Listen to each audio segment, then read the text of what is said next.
Bismillahirrahmanirrahim. Assalamualaikum warahmatullahi wabarakatuh. Selamat pagi Bapak Ibu yang saya hormati. Semoga dalam keadaan sehat walafiat lagi. Kita bersama-sama di sini dalam rangka melaksanakan program diseminasi budaya positif yang dilakukan Ibu Isma Rahmawati sebagai calon guru penggerak angkatan 11 dari Kabupaten Bekasi. Salawat serta salam mari kita panjatkan kehadirat Allah Subhanahu wa Ta'ala, karena dengan rahmat dan hidayahnya hari ini kita dapat berkumpul di sini dalam keadaan sehat walafiat. Untuk itu acara kita kali ini adalah paparan diseminasi budaya positif dari Bu Isma. Sebelum kita menginjak acara inti, ada beberapa sambutan yang akan diberikan oleh Ibu Restuti sebagai Wakil Kurikulum SMA Negeri 21. Kepada Ibu Resti, saya persilahkan.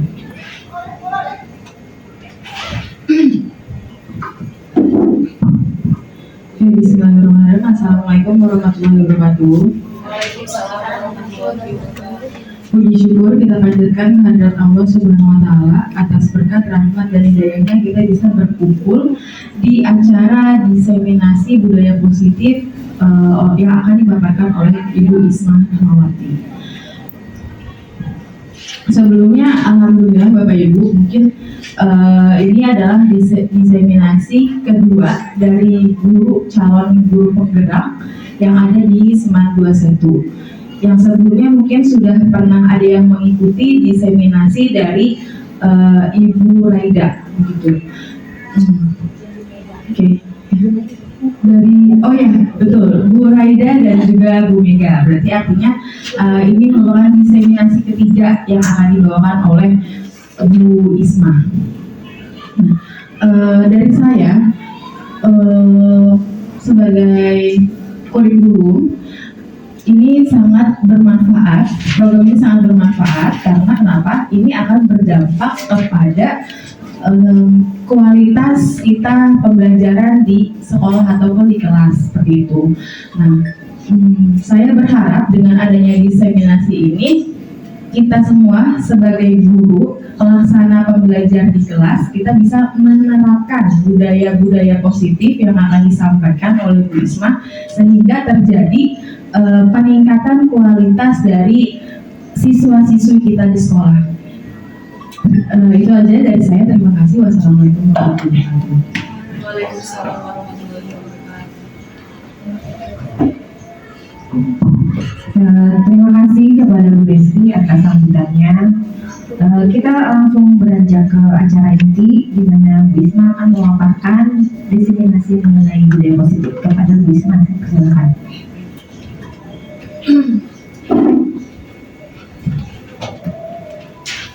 Ya, terima kasih Ibu Lia atas kesempatannya. Baik Bapak Ibu, sebelum kita memulai diseminasi, izinkan saya untuk berpantun terlebih dahulu ya Bapak Ibu. Belum. Makan nasi bareng Bu Halimah. Lauknya pakai sambal ikan. Ayo Bapak Ibu, senyum yang lama. Ayo senyum yang lama. Agar diseminasi terasa menyenangkan. Oke, baik. Bismillahirrahmanirrahim. Assalamualaikum warahmatullahi wabarakatuh. Waalaikumsalam. Selamat pagi, salam sejahtera untuk kita semua. Om Swastiastu, Namo Buddhaya, salam kebajikan. Yang terhormat Ibu Kepala SMA Negeri 21, Ibu Dr. Halimatul Syahdiah MNMPD. Yang saya hormati Ibu Wakil Kepala Sekolah Bidang Kurikulum, Ibu Restuti Fauziah SPD. Yang saya banggakan Bapak Ibu Guru yang sudah hadir dalam diseminasi budaya positif saya. Terima kasih banyak Bapak Ibu atas kehadirannya. Terima kasih banyak sudah hadir untuk menyempatkan waktu untuk diseminasi budaya positif saya. Semoga kita bisa sama-sama saling belajar, saling mendukung, saling berkolaborasi, dan semoga kita bisa menerapkan budaya positif di sekolah kita tercinta ini ya. Amin. Oke, next. Next Pak. Nah, baik Bapak Ibu, ada kata pepatah mengatakan, tak kenal kalau sudah kenal harus disayang. Ya. Oke, nah Bapak Ibu, iya, harus disayang Bapak Ibu. Nah, di sini izinkan saya untuk memperkenalkan tim saya Bapak Ibu. Nah, di sebelah kiri ada Ibu Risna Rahmawati Yusuf. Nah, ini adalah fasilitator saya Bapak Ibu.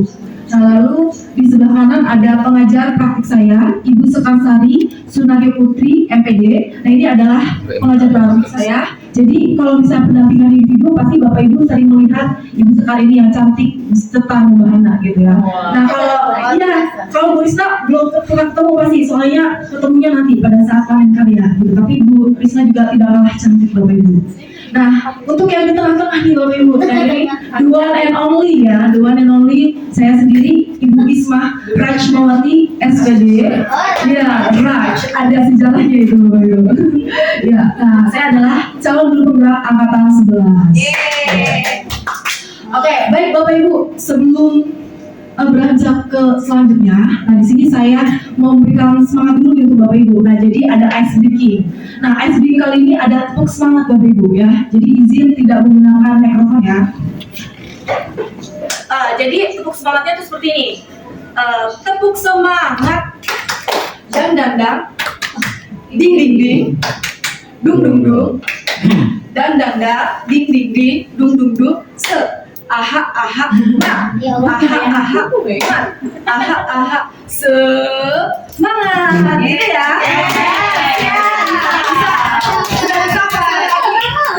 Bisa coba berdiri apa duduk? Berdiri, tapi tak dulu, udah tutup dulu. Bisa.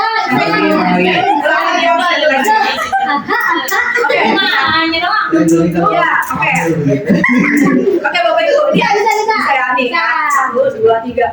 Tepuk semangat. Dan Ding ding ding. Dung dung dung. Dan ding ding ding dung.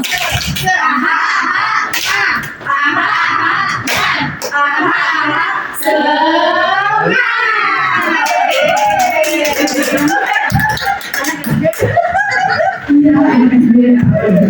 Ya, Bapak Ibu, wah semangat banget nih Bapak Ibu. Nah, karena Bapak Ibu sudah semangat nih ya kan. Nah, jadi di sini ada pertanyaan pemantik Bapak Ibu. Nah, pertanyaannya seperti ini Bapak Ibu. Apakah Bapak Ibu setuju nih apabila yang pertama, pemberian hukuman dapat mendisiplinkan siswa? Setuju atau tidak Bapak Ibu? Setuju ya. Oke. Terus yang kedua, pemberian hadiah meningkatkan prestasi siswa? Setuju tidak? Ada yang setuju, ada yang enggak. Wah, yang mana ini yang benar? Oke. Terus yang ketiga, guru harus mampu memberikan solusi untuk setiap siswa yang bermasalah. Nah, setuju tidak? Setuju. Oke. Terus yang keempat, guru berperan sebagai teman bagi siswa. Setuju? Sangat setuju. Ada yang setuju, sangat setuju. Nah, oke. Wah, sangat aktif banget nih Bapak Ibu guru 19 ya. Nah, jadi Bapak Ibu, nah apakah jawaban dari Bapak Ibu ini sudah benar atau belum? Nah, kita lihat bareng-bareng ya Bapak Ibu ya. Oke, baik. Nah, di sini seorang guru yang baik harus memiliki keterampilan, kemampuan budaya positif. Nah, kemampuan budaya positif itu terdiri dari konsep inti. Nah, konsep inti yang pertama itu ada perubahan paradigma belajar. Yang kedua, disiplin positif. Yang ketiga, ada motivasi perilaku manusia. Yang keempat, kebutuhan dasar manusia. Yang kelima, posisi kontrol restitusi. Yang keenam, keyakinan sekolah atau kelas. Yang ketujuh, segitiga restitusi, bukan restik ya. Disebut terus ya Bu ya. Oke. Next.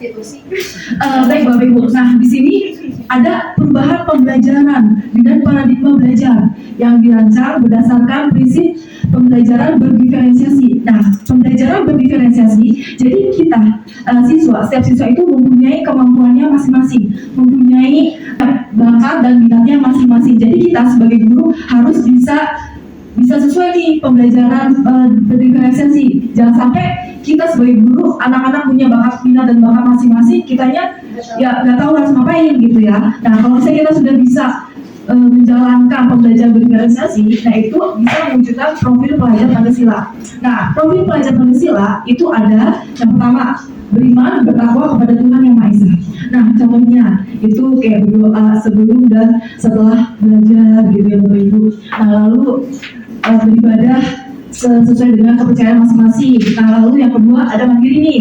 Nah, mandiri itu misalnya siswa mengerjakan tugas-tugasnya sendiri, terus misalnya ketika ulangan, nah mereka mengerjakannya sendiri tanpa menyontek begitu. Nah, lalu yang ketiga ada berkebinekaan global. Nah, berkebinekaan global contohnya misalnya siswa itu saling menghargai setiap temannya yang sukunya berbeda-beda seperti itu. Nah, lalu yang selanjutnya bergotong royong. Nah, apa Bapak Ibu bergotong royong contohnya apa? Bersih kelas, ya piket, yang jumsi, ya jadi ada yang nyapu, ada yang ngepel, ada yang bersihin kaca gitu ya, jadi saling bergotong royong. Nah, lalu selanjutnya ada kreatif. Jadi siswa bisa mengerjakan kerajinan dari bahan-bahan limbah menjadi bahan-bahan yang bisa dipakai. Wah, kreatif banget ya siswa kita. Nah, lalu yang terakhir ada bernalar kritis. Nah, bernalar kritis itu jadi siswa bisa menganalisis dan menyelesaikan permasalahannya sendiri gitu ya. Oke. Nah, lalu ada disiplin positif nih Bapak Ibu. Nah, Bapak Ibu, apa sih yang terbesit dalam pemikiran Bapak Ibu tentang disiplin? Bu Mega takut dihukum ya? Oke, kesiswaan. Oke, berarti takut dihukum nih. Apa lagi? Masuk ruang B. Masuk ruang BK. Waduh. Oke, ya Bapak Ibu. Jadi disiplin itu mungkin yang terbesit dalam pemikiran kita. Wah, datang tepat waktu, takut dihukum sama BK atau takut dihukum sama Bu Mega ya. Nah, bukan seperti itu Bapak Ibu, itu berbeda. Jadi disiplin itu berasal dari bahasa Latin yang artinya belajar. Nah, kalau bisa ditambahkan kata positif itu kan yang baik-baik ya. Jadi kalau ditambahin disiplin positif, jadi belajar yang baik-baik. Jadi kita melakukan sesuatu yang baik-baik untuk bisa menumbuhkan kesadaran diri dan tanggung jawab tanpa ada paksaan atau ada ujian. Oh, pengen dipuji nih sama wali kelasnya, oh pengen dipuji nih sama kurikulumnya, tidak. Atau takut untuk mendapatkan hukuman, oh tidak, itu ya Bapak Ibu ya. Nah, Wisma, gimana caranya bisa mendisiplinkan siswa tanpa dihukum? Nah, itu ada caranya Bapak Ibu. Yuk kita simak baik-baik ya. Oke, selanjutnya ada motivasi perilaku manusia. Nah, manusia ketika berperilaku itu ada motivasinya. Nah, yang pertama itu untuk menghindari hukuman. Nah, yang kedua untuk mendapatkan pujian. Nah, yang ketiga ada menghargai diri dan menjadi orang yang mereka inginkan. Nah, Bapak Ibu, menurut Bapak Ibu nih, ketika siswa datang tepat waktu, itu motivasi yang pertama, kedua, ketiga, atau yang mana Bapak Ibu? Pertama, takut dihukum ya? Oke, apa lagi? Apa satu doang ini? Ketiga, menghargai diri. Oh, udah ada yang menghargai diri juga. Wah, bagus nih, bagus. Oke, ya, oke. Jadi ada yang satu, kedua, yang ketiga. Tapi kebanyakan yang mana? Yang pertama. Iya, yang pertama ya, takut dihukum ya. Terus tadi ada yang bilang yang kedua juga ya, pujian. Oke, jadi Bapak Ibu, untuk yang pertama dan yang kedua itu motivasi masih eksternal. Jadi motivasi dari luar, belum dari motivasi diri, intrinsik gitu ya. Nah, semoga setelah Bapak Ibu kita diseminasi sama-sama belajar, sama-sama sharing ini, semoga siswa-siswa kita bisa mempunyai motivasi intrinsik juga, yaitu menghargai diri dan menjadi orang yang mereka inginkan, gitu ya. Amin. Oke, nah Bapak Ibu, di sini ada kebutuhan dasar manusia. Nah, ada 5 nih Bapak Ibu. Nah, yang pertama itu bertahan hidup, yang kedua kasih sayang dan rasa diterima, dan yang ketiga penguasaan, yang keempat kebebasan, dan yang kelima ada kesenangan. Nah, untuk yang bertahan hidup itu identik dengan makan, pakaian, tempat tinggal gitu. Jadi kalau misalnya ada siswa yang ngantuk atau lemes gitu ya, nah Bapak Ibu jangan langsung marahin. Kamu pas ada saya, kamu marah-marah bukan ya. Kamu ada saya lagi belajar atau kamu malah lemes-lemesan tiduran. Jangan kayak gitu. Apa yang banget sih kamu? Nah, jangan kayak gitu. Kita jangan seperti itu. Tapi kita tanya dulu, kenapa nak? Kok kamu tidur, kok kamu lemes keadaannya? Oh, ternyata belum sarapan gitu. Nah, karena belum sarapan, jadi siswa ini ada satu kekurangan kebutuhan dasar manusia, yaitu bertahan hidup gitu ya. Terus yang kedua, kasih sayang. Nah, contohnya, misalnya ada siswa kita yang tidak pernah masuk sekolah. Sama, kita juga jangan langsung marahin. Kamu gak pernah masuk sekolah, gimana sih? Saya sampai pusing nyanyi kamu gitu ya. Nah, itu jangan sampai kayak gitu. Tapi kita tanya dulu, kenapa kok kamu bisa gak pernah masuk sekolah, kenapa nak? gitu ya. Oh ternyata di rumahnya sedang ada masalah keluarga, jadi kurang kasih sayang seperti itu ya Bapak Ibu. Nah lalu yang ketiga penguasaan. Nah penguasaan ini itu identik dengan prestasi dan harga diri. Jadi contohnya, jadi ada siswa yang dimana dia itu suka aktif tampil di depan. Jadi dia tuh pengen dihargai, pengen dilihat, pengen menguasai seperti itu ya Bapak Ibu. Nah lalu yang keempat ada kebebasan. Nah jadi untuk kebebasan ini contohnya, jadi ada siswa yang karakter belajarnya itu audio, visual, dan kinestetik. Nah jadi kita sebagai guru jangan selalu menggunakan pembelajaran yang audio terus karena kenapa? Karena kasihan yang kinestetik. Jadi kita sebagai guru harus kreatif, harus inovasi. Jadi kita harus melakukan pembelajaran yang bervariasi seperti itu ya Bapak Ibu. Nah lalu yang selanjutnya ada kesenangan. Nah kesenangan ini misalnya anak-anak selalu bermain nih pasti lagi ngerjain. Nah itu kita sama, jangan langsung marah-marah gitu. Tapi kita justru memasukkan games ke dalam pembelajaran kita. Misalnya, saya kan ngajarnya itu ekonomi. Nah, jadi saya memasukkan monopoli ekonomi ke dalam pembelajaran saya. Atau enggak, role play, bermain peran. Nah, jadi si anak ini bermain peran dalam materi pembelajaran saya. Misalnya, materi tentang ketenagakerjaan.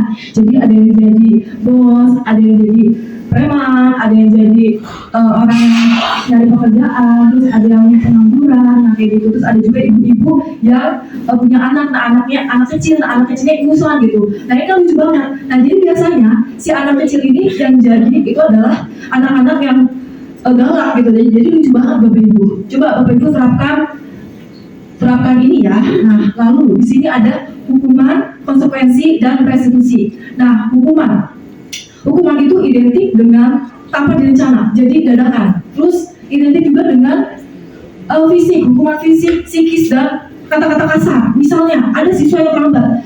Kamu baru datang jam segini, ya Allah, sampai payah banget kamu, dasar bodoh gitu. Pokoknya kata-kata kasar gitu ya. Udah sekarang kamu jangan jawab dari depan gerbang sampai ke kelas. Wah, itu hukuman Bapak Ibu ya. Jadi galak gitu kan. Nah, lalu yang kedua konsekuensi. Nah, kalau konsekuensi itu tidak sefrontal itu Bapak Ibu. Jadi direncanakan. Ada kesepakatan antara guru dan siswa. Misalnya, kalau siswa ada terlambat nih di pelajaran matematika sama fisika. Nah, ini ada kesepakatan. Kalau kamu terlambat, nah nanti kamu mengerjakan ketertinggalan ya pada saat pelajaran matematika dan fisika. Nah seperti itu. Nah lalu restitusi. Nah restitusi adalah proses menciptakan kondisi bagi murid untuk memperbaiki kesalahan mereka sehingga mereka bisa kembali pada kelompok mereka dengan karakter yang lebih kuat menurut dosen tahun 2004. Nah jadi makanya itu Bapak Ibu jangan langsung dimarahin kalau anak terlambat gitu, tapi kita cari tahu dulu, kita tanya-tanya dulu kenapa kok kamu bisa terlambat gitu, sampai si anak ini bisa menemukan sendiri solusinya seperti itu ya Bapak Ibu. Next. Nah Bapak Ibu di sini ada pertanyaan nih tentang konsekuensi dan hukuman. Yang pertama, menurut Ibu konsekuensi atau hukuman ya? Nah, yang pertama, Eno datang terlambat ke sekolah sekitar 20 menit. Pak Hasan marah sekali karena Eno sudah sering kali terlambat. Tanpa berpikir panjang, Pak Hasan langsung memarahi Eno dan menyuruh berkeliling lapangan basket sebanyak 10 kali. Tindakan Pak Hasan ini ada sebuah penerapan hukuman. Iya, hukuman ya. Jadi langsung tuh, dengan tanpa direncanakan kan si Eno juga.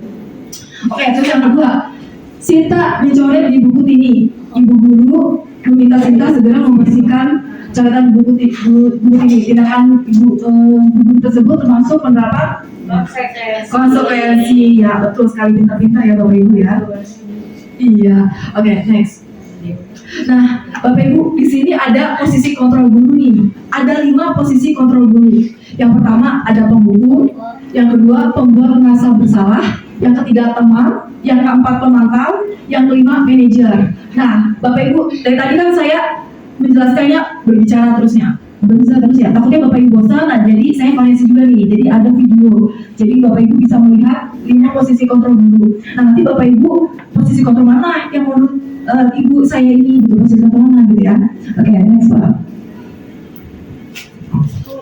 Selamat menyaksikan Bapak Ibu.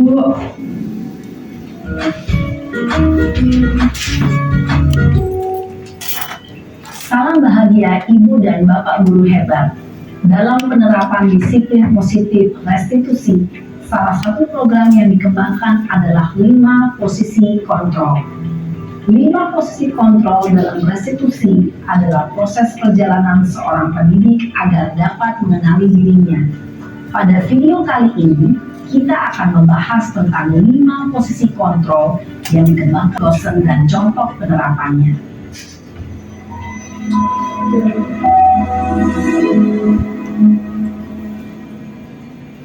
Lima posisi kontrol itu adalah 1. Posisi penghukum, 2. Posisi pembuat merasa bersalah, 3. Posisi teman, 4. Posisi pemantau atau monitor, dan 5. Posisi manajer. Untuk lebih memahami kelima posisi tersebut, mari kita saksikan kasus Naren yang terlambat hadir 20 menit di sekolah dan melihat bagaimana kelima posisi kontrol dalam menghadapi masalah tersebut.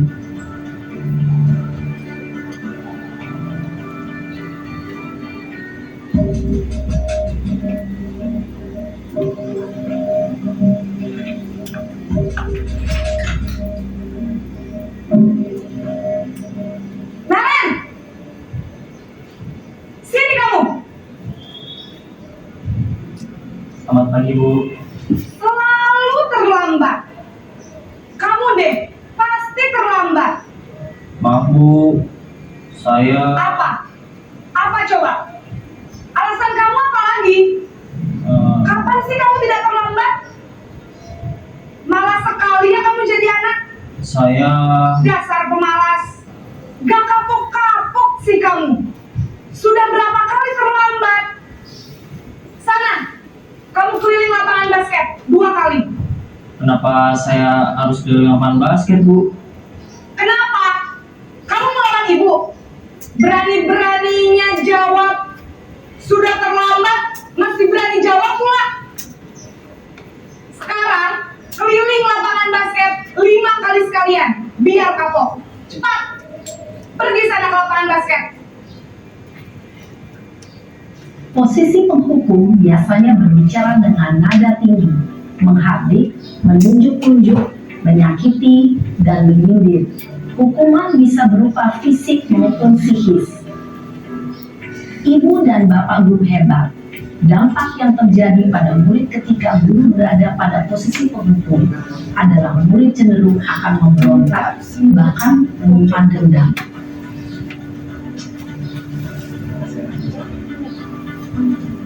Pastinya ada ya video di kita. Sini begini juga ada. Oke.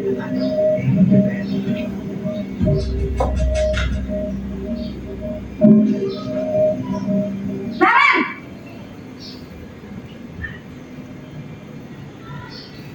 Selamat pagi, Bu. Naren. Kamu kenapa terlambat lagi, nak? Ya Tuhan, Naren. Kamu senang ya bikin ibu susah ya?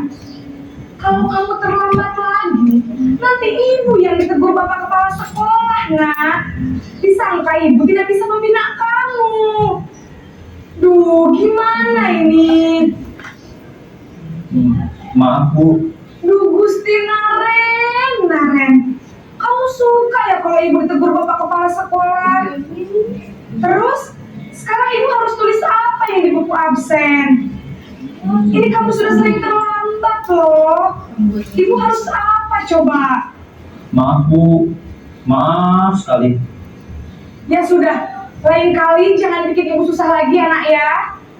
Ibu tidak akan kuat lagi kalau kamu begini terus. Bisa jantungan kalau ibu ditegur bapak kepala sekolah. Sana cepat ke kelas. Maaf ya, Bu. Maaf sekali.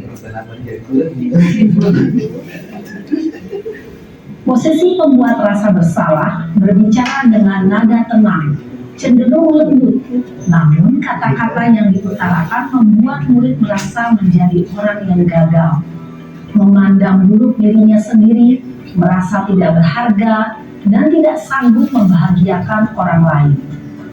Ketika guru mengambil posisi pembuat rasa bersalah, murid akan menganggap dirinya yang bersalah dan ia akan menyimpan emosi negatif tersebut di dalam dirinya.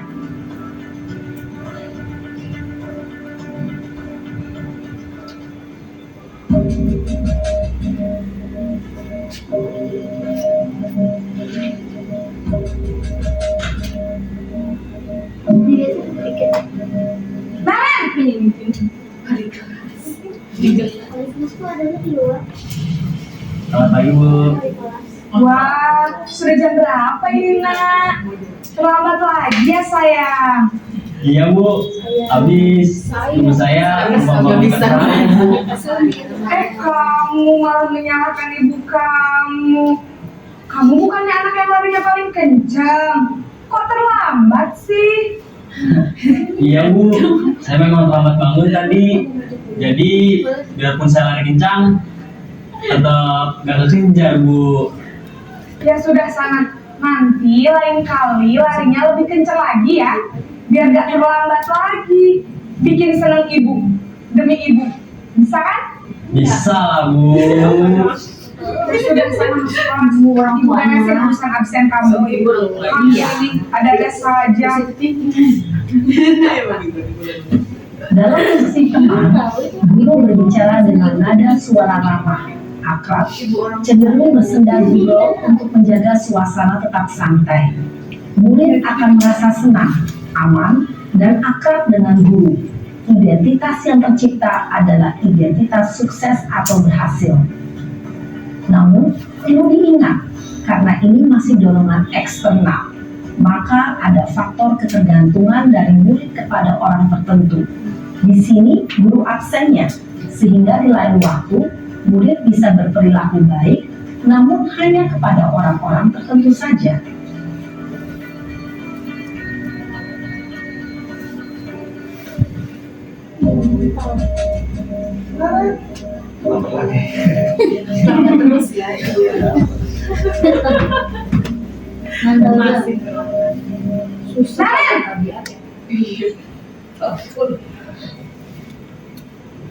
Selamat pagi Bu. Naren, apa peraturan sekolah kita tentang jam berapa kita harus masuk sekolah, nak? Kita harus di sekolah jam 7 Bu. Iya, betul. Sekarang sudah jam 7.20. Naren sudah tahu konsekuensinya jika terlambat hadir. Paham Bu, saya harus tinggal kelas pas jam istirahat selama 20 menit. Iya, benar. Konsekuensinya demikian. Jadi nanti jam 9.30 pas istirahat, kamu harus tinggal di kelas, kerjakan tugas tambahan untuk ketertinggalan kamu, ya? Baik Bu. Posisi pemantau mengandalkan penghitungan atau data untuk mengontrol murid. Guru mengarahkan murid berdasarkan peraturan dan konsekuensi. Seorang pemantau menunjukkan bahasa tubuh dan ekspresi wajah yang datar dan cenderung formal.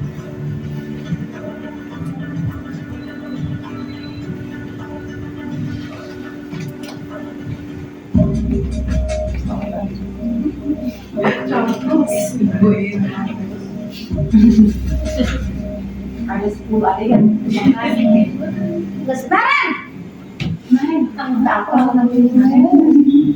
Naren, Selamat pagi Bu. selamat pagi Naren. Maaf Bu, saya terlambat. Iya, sekolah masuknya jam 7, sekarang sudah jam 7.20. Jadi sekarang bagaimana ini Naren?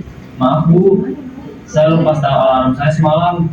Baiklah, menurut kamu, keyakinan sekolah yang mana yang perlu kamu tingkatkan?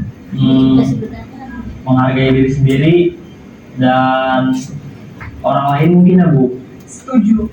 Jadi, apakah Naren meyakini prinsip saling menghormati tersebut? Iya Bu, saya meyakininya.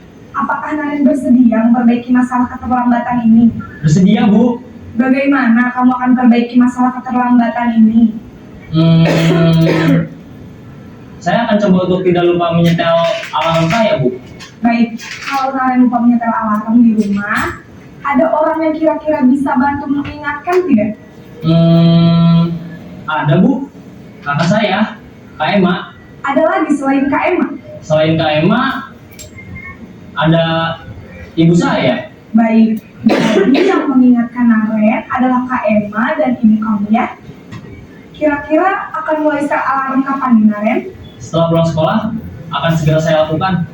Baik, jadi Naren akan setel alarm untuk bangun besok pagi dan akan diingatkan oleh kakak dan ibunda Naren ya. Ada lagi yang mungkin perlu dilakukan Naren agar tidak terlambat bangun lagi? Tidak ada Bu. Baik Naren, Terima kasih untuk kerjasama kamu. Sekarang kamu perlu kembali ke kelas untuk belajar. Baik Bu, terima kasih. Posisi manajer adalah posisi kontrol yang disarankan untuk membimbing murid memiliki sikap disiplin yang positif, yaitu murid yang mandiri, bertanggung jawab, dan dapat memecahkan masalah. Tujuan dari posisi ini adalah agar murid dapat berefleksi atas tindakannya. Guru akan dengan tulus memberikan pertanyaan-pertanyaan bermakna, sehingga membuat murid dapat belajar dari kesalahannya dan mencari sebuah solusi untuk menyelesaikannya. Ibu dan Bapak guru hebat, setelah mengamati adegan kelima posisi kontrol tadi, kira-kira posisi mana yang paling ideal? Posisi mana yang dapat menunjang motivasi intrinsik murid? Ya, tentu posisi manajer. Posisi ini memang posisi ideal yang ingin dituju setiap pendidik. Pada posisi inilah, guru dapat menerapkan disiplin positif yang berpihak pada murid, yang memerdekakan murid. Perjalanan seorang pendidik tentunya tidak mudah untuk sampai pada posisi seorang manajer. Namun, tujuan kita pasti, yaitu menciptakan murid-murid yang mandiri, merdeka, dan bertanggung jawab. Semoga penggambaran 5 posisi kontrol yang telah diperlihatkan ini dapat menjadi ajang refleksi bagi kita semua, agar dapat terus mengasah dan menerapkan disiplin positif yang memerdekakan murid. Mari terus berlatih dan bersemangat. Selamat menerapkan. Salam dan bahagia, Ibu dan Bapak guru hebat.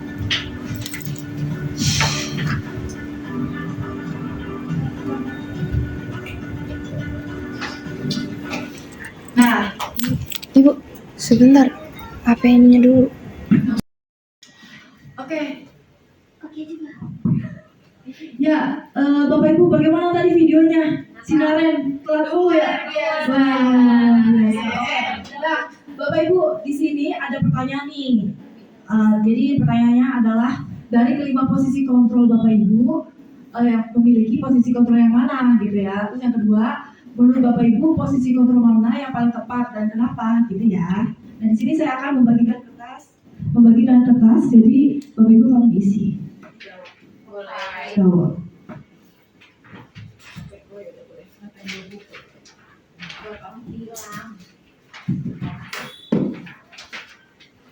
Banyak amat ini. Nggak dibagi 2 aja.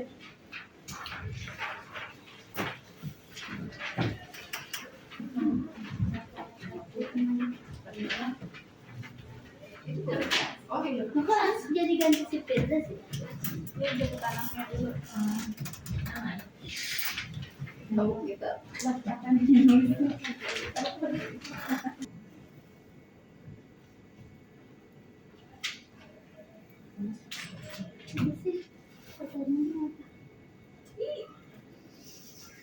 Belum milih yang mana itu? Posisi kontrol Bu Eris mana yang Bu Eris miliki? Kedua itu yang kedua. Kalau Bu Eris nggak apa-apa. Oh, yang kedua yang paling bagus, yang paling bagus dari posisi ini apa yang mana? Teman, terus pemantau, Terus kenapa gitu? Kalau ibu kayaknya penghukum. dia kan aja guys. Aku masih penghukum. Oh iya, Bu Eris penghukum benar. Penghukum itu dia lebih ke ya udah kayak bisa membuat masalah Melengking. marah-marah gitu. Ibu Marah mulu.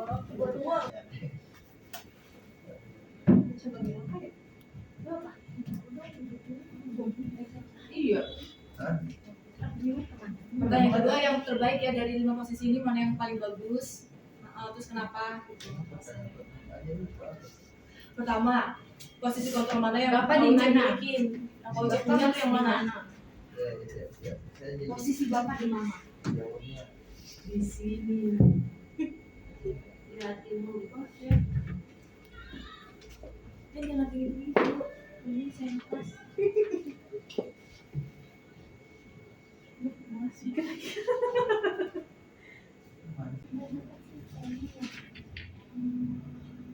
memantau itu yang tadi lupa Bukan.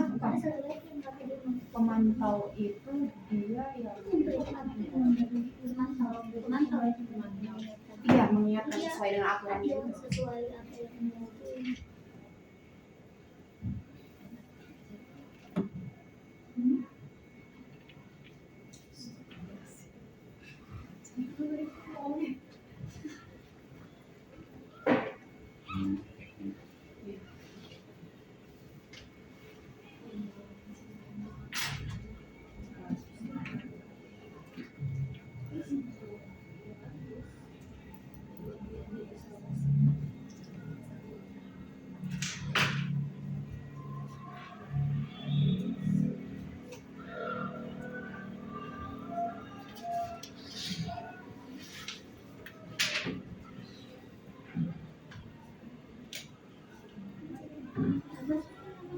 Mas bikin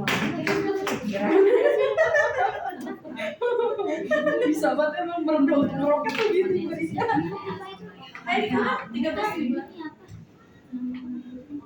Boleh apa duit? Iya itu keseluruhannya apa?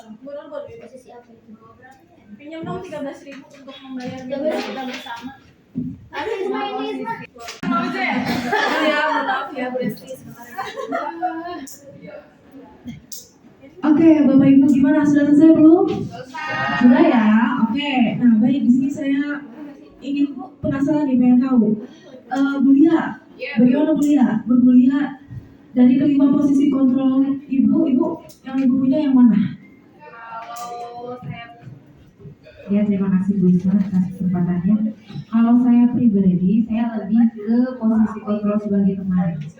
Ya, tapi ada beberapa hal yang mengharuskan saya merubah posisi kontrol saya menjadi manajer ketika saya menghadapi anak-anak murid itu. Terus ya, menurut saya posisi kontrol yang paling tepat dari kelima video tadi itu adalah posisi kontrol sebagai manajer, karena dengan posisi kontrol sebagai manajer kita sebagai seorang guru itu bisa mengontrol apa yang terjadi di kegiatan atau sikap yang dilakukan anak, sehingga anak itu bisa bertanggung jawab atas kesalahan yang dia lakukan tanpa kita harus menjudge anak, tanpa kita harus menyalahkan anak, menghukum anak. Secara tidak langsung anak tersebut juga memiliki kesadaran bahwa oh iya saya salah dan saya harus konsekuen terhadap kesalahan saya sendiri dan saya harus bertanggung jawab terhadap kesalahan saya sendiri. Seperti itu kalau dari saya. Terima kasih. Oke, wah bagus sekali ya jawabannya Bu Lia. Oke, nah saya masih penasaran juga nih. Sambut dulu deh sebelahnya, bersemangat Bu. Terima kasih Bu Isma. Untuk jawaban saya sama seperti Bu Lia sebagai pemantau, karena memang kita sebagai pendidik harus memberikan kesempatan anak untuk berubah. Jadi melakukan kesalahan bukan berarti dia jelek buruk, tapi akan harus memberikan kesempatan sampai anak tersebut merasa dirinya salah dan mau memperbaiki itu. Oke, kalau yang kedua udah Posisinya bagaimana? sebagai pemenang. Oke, nah Pak Uce deh. Ayo Pak Uce. Terima kasih Bu Isma. Kalau untuk posisi saya pribadi berkaca kepada diri saya sendiri, yang jelas saya itu tidak menjadi posisi penghukum karena saya tuh malas kalau marah-marah. Malas marah-marah ya. Capek iya, harusnya kalau marah-marah itu capek. Nggak boleh ya. Bagus juga dalam hal tertentu marah itu diperlukan juga, cuma saya pribadi itu capek kalau marah. Jadi untuk sampai dengan hari ini yang saya rasa kayaknya saya lebih cocok di posisi sebagai teman. Kalau yang mana yang terbaik gitu ya, menurut saya pribadi ini kan kerja tim, jadi menurut saya semuanya bagus, semuanya baik. Jadi memang harus ada orang yang sebagai pemarah, sebagai posisi penghukum gitu. Jadi makanya di pihak kesiswaan itu biasanya menurut saya pribadi berbagi peran. Ada yang memang pura-pura galak gitu, ada yang jadi pura-pura yang paling baik gitu. Pokoknya ini semua seperti kita tuh seperti kayak sutradara gitu. Jadi masing-masing punya peran. Cuman mungkin sedikit catatan menurut saya pribadi marah itu kan manusiawi ya, tetapi yang tidak boleh itu menghardik gitu, menghardik, menyakiti. Kalau marah itu ya boleh-boleh aja, tapi menurut saya, tapi kalau sampai menghardik dengan kata-kata yang menyakitkan, kemudian kalau dengan fisik itu yang tidak boleh. Jadi saya setuju saja ada posisi yang sebagai penghukum, teman dan lain sebagainya. Oke, Pak Mulyono dulu deh, kayaknya udah. Semuanya. Bismillahirrahmanirrahim.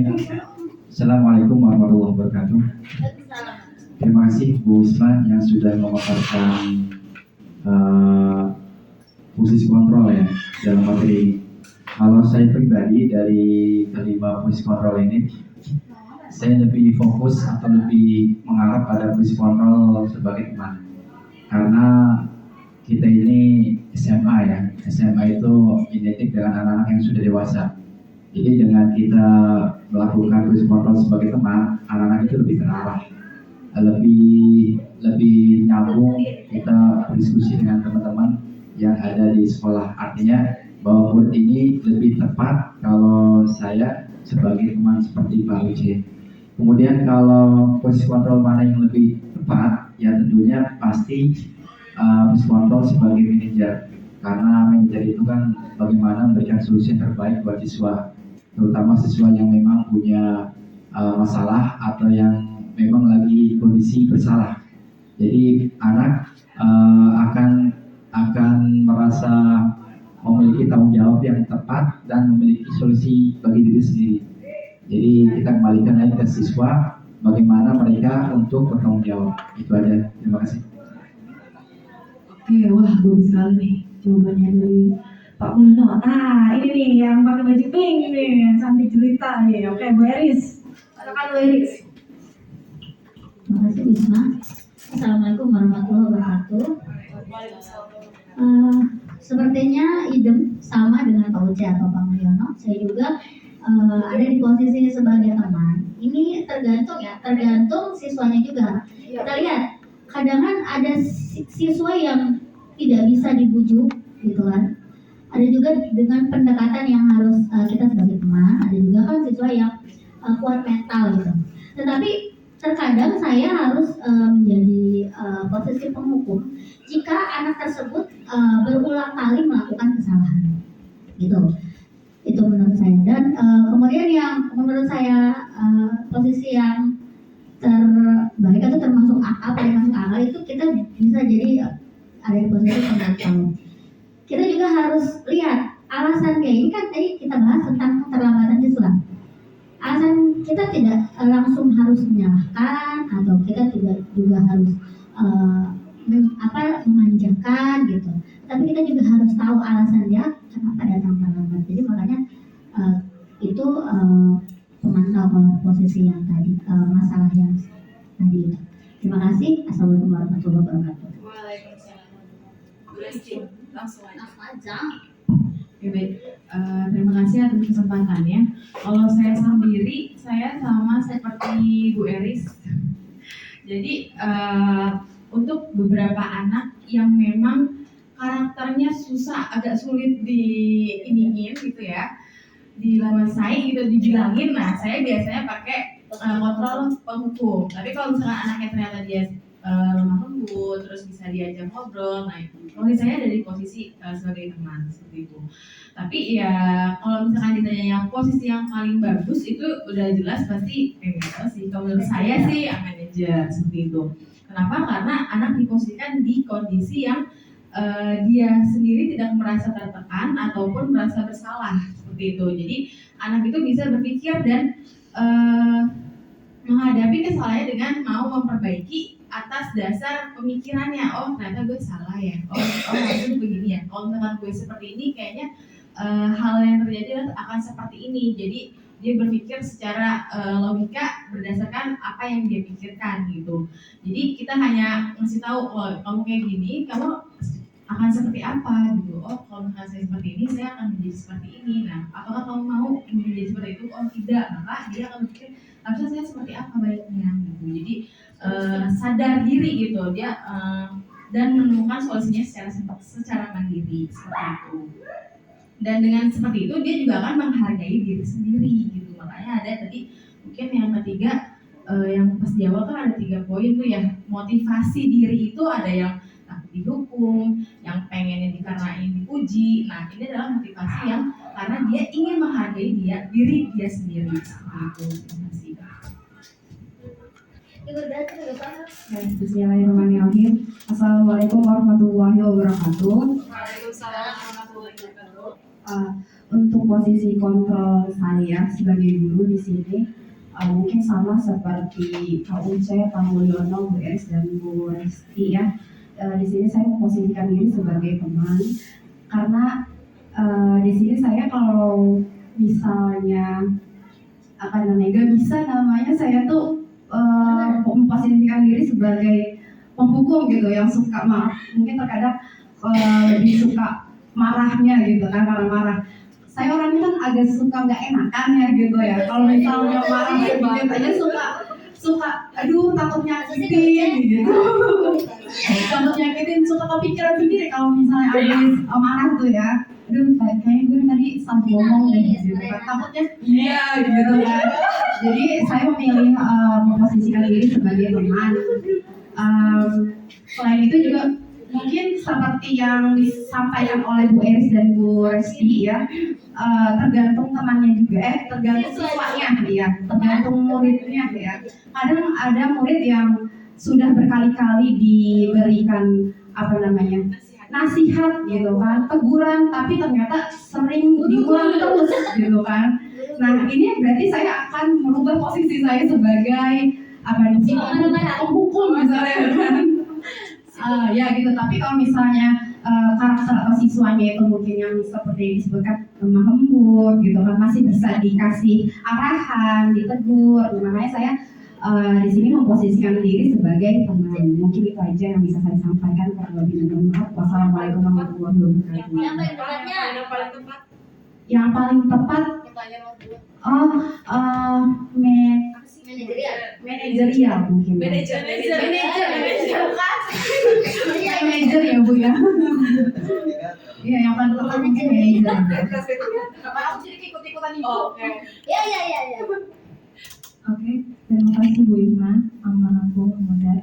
Di sini mungkin dari posisi kontrol saya itu lebih kepada pemantau, ya karena tidak semua siswa itu kan bermasalah, tapi selagi siswa itu bisa diingatkan, setidaknya kita ingatkan karena kenapa posisi kita kan sebagai guru, karena kalau sebagai penghukum itu kan nanti ada ranah-ranahnya masing-masing, apalagi kita dalam posisi di sekolah. Dan untuk menurut saya posisi yang paling tepat di dalam sebuah sekolah ataupun sebagai guru, ya mungkin salah satunya itu adalah manajer. Itu aja. Terima kasih. Ya ini dari guru BK kita ya, guru BK nih. Gimana nih biasanya paling bagus nih. Ayo guru BK. Assalamualaikum warahmatullahi wabarakatuh. Waalaikumsalam warahmatullahi wabarakatuh. Posisi kontrol saya sebagai guru BK, semuanya sebenarnya terpakai ya di sekolah, tapi tergantung bagaimana situasi dan kondisi dan bagaimana anaknya. Kalau saya menempatkan diri itu biasanya sebagai teman, gitu. Karena saya biar tahu permasalahan sebenarnya yang terjadi di dalam diri dia itu apa sih. Jadi biar tahu saya nanti gimana cara bukan mengatasi solusinya ya, lebih ke tahu permasalahannya dan tahu apa yang mesti saya lakukan. Dan tiba-tiba saya menghukum, tapi misalnya anak itu mohon maaf lagi berduka kan gak etis juga gitu kan. Jadi semuanya iya harus tahu dulu, tapi saya kadang memposisikan diri saya sebagai teman. Terima kasih. Wassalamualaikum warahmatullahi Yang wabarakatuh. pertanyaan kedua itu yang paling tepat berdua. Yang paling tepat yang Posisi itu yang paling oke. BK gimana? Posisi saya Yang paling tepat dari 5 posisi kontrol. Pilih salah satu. Pilih salah satu. manajer. Manajer apa? Lebih kalau sebagai guru BK sih tadi saya menekankan lebih ke sebagai teman ya gitu. Cuman kalau untuk semuanya baik nanti di tim guru biasa, guru mapel. Kalau menurut saya sih lebih ke manajer, manajer. Karena mungkin mencakup semuanya. Nah, ada lagi guru BK satu lagi.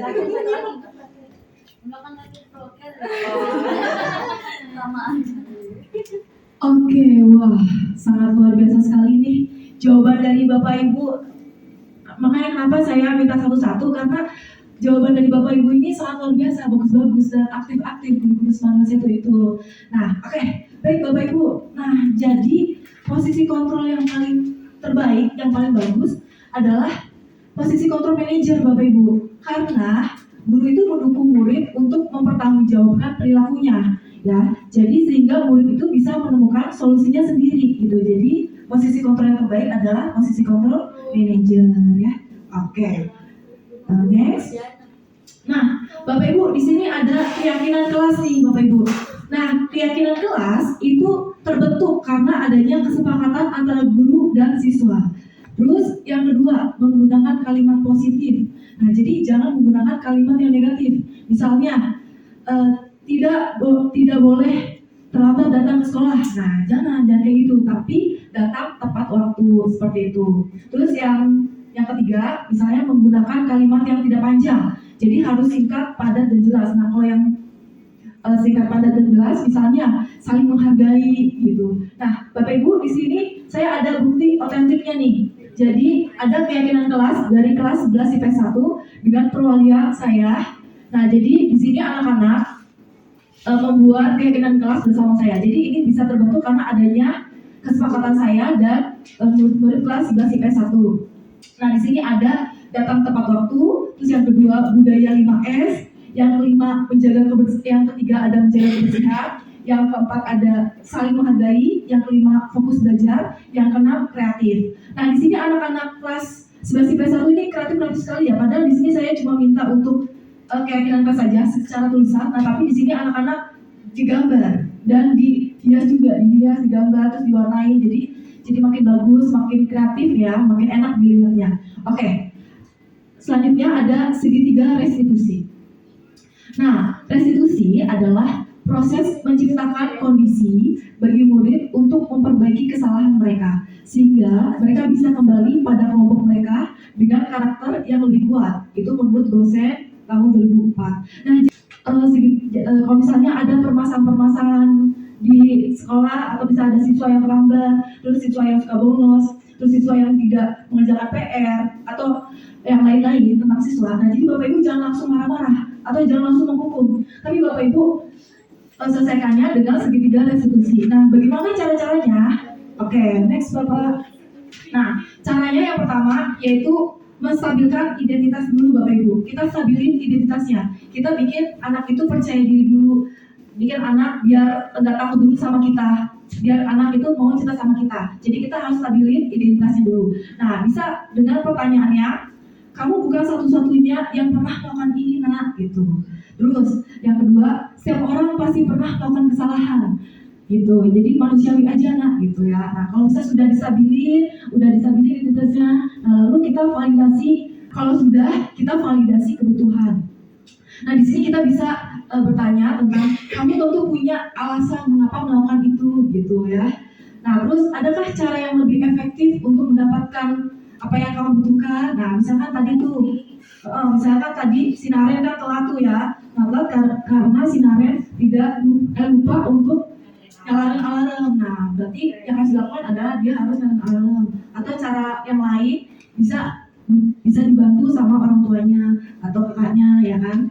Terus kalau sudah, kita bisa menanyakan keyakinan. Nah, pertanyaannya, nilai-nilai apa yang telah kita sepakati? Nah, misalnya nilai disiplin, tanggung jawab, seperti itu ya Bapak Ibu.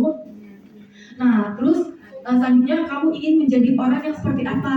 Oh, pengen jadi orang yang sukses, orang yang... Nah, oke Bapak Ibu, di sini untuk lebih jelasnya, di sini saya ada kasus nih. Jadi sebenarnya ada 2 kasus. Nah, kasus yang pertama, ada siswa yang terlambat datang ke sekolah. Terus yang kedua, ada siswa yang tidak menghargai ketika ada orang berbicara di depan. Nah, namun di sini saya akan tampilkan siswa yang datang terlambat ke sekolah. Silakan menyaksikan.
Nah sebetulnya kalau misalnya Aira baru satu kali dari pagi, kamu itu mendapatkan apa nih dari papasannya? Sebenarnya ternyata kamu tidak satu atau dua kali pelan-pelan datang sekolah. Jadi beberapa jam pelajaran kamu sempat ya. Nah kalau boleh tahu kenapa? Kok kamu lambat datang sekolah? Kalau kamu berapa? Kepo banget ya. Aduh, tadi. Nah, kelas kita sudah membuat keyakinan kelas dari positif belum? Oke, salah satunya aku datang ke kantor. Nah, di situ sudah tulis belum kalau ada konsekuensinya? Sudah ya? Apa konsekuensinya? Menyalin tugas yang ketiga. Nah, kamu sudah menyalin belum? Oh, kita tidak mengatakan belum? Oke, beda posisi. Jauh beda posisi loh. Kan tadi kan suaranya. Tadi kan apa tuh? Enggak yang sebelah sini. Ini juga lebih kedengeran. Iya. Yang tadi lebih kedengeran. Kedengeran yang tadi. Bagusan yang tadi.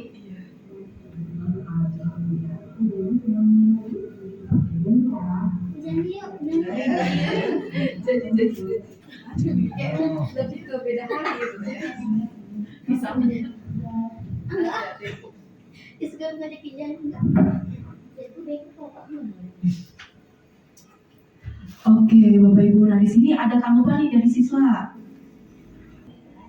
Kedengeran nggak?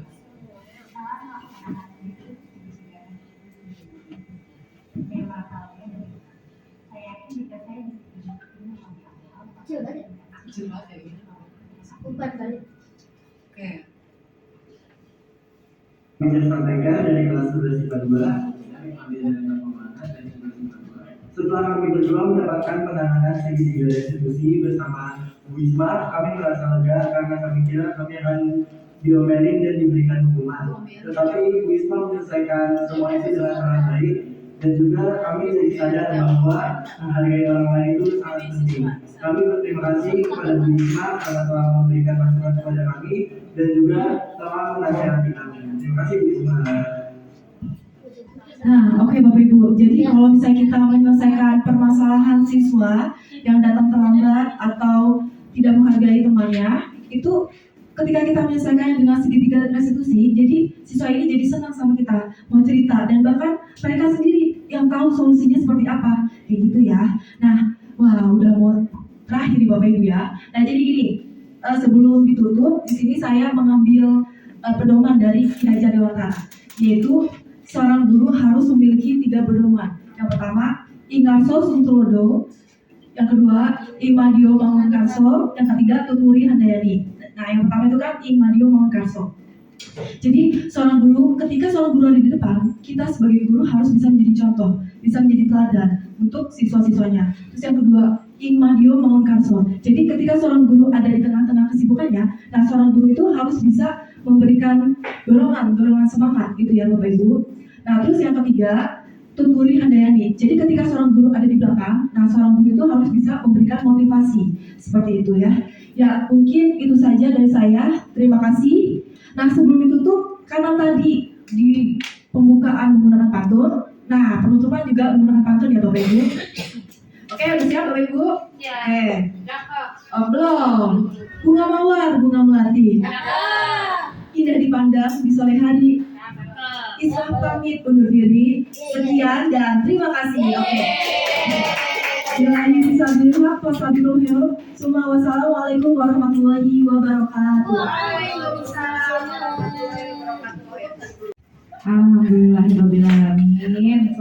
Super sekali ya penjelasan dari Bu Isma. Semoga apa yang dipaparkan Bu Isma hari ini bisa menambah pengetahuan kita sebagai seorang pendidik khususnya dan paham bagaimana menangani siswa kita di lapangan dengan lebih baik lagi dari yang sudah kita lakukan sebelumnya. Kiranya cukup sekian. Mohon maaf apabila ada kesalahan. Wabillahi taufiq wal hidayah. Wassalamualaikum warahmatullahi wabarakatuh. Yang nggak dikasih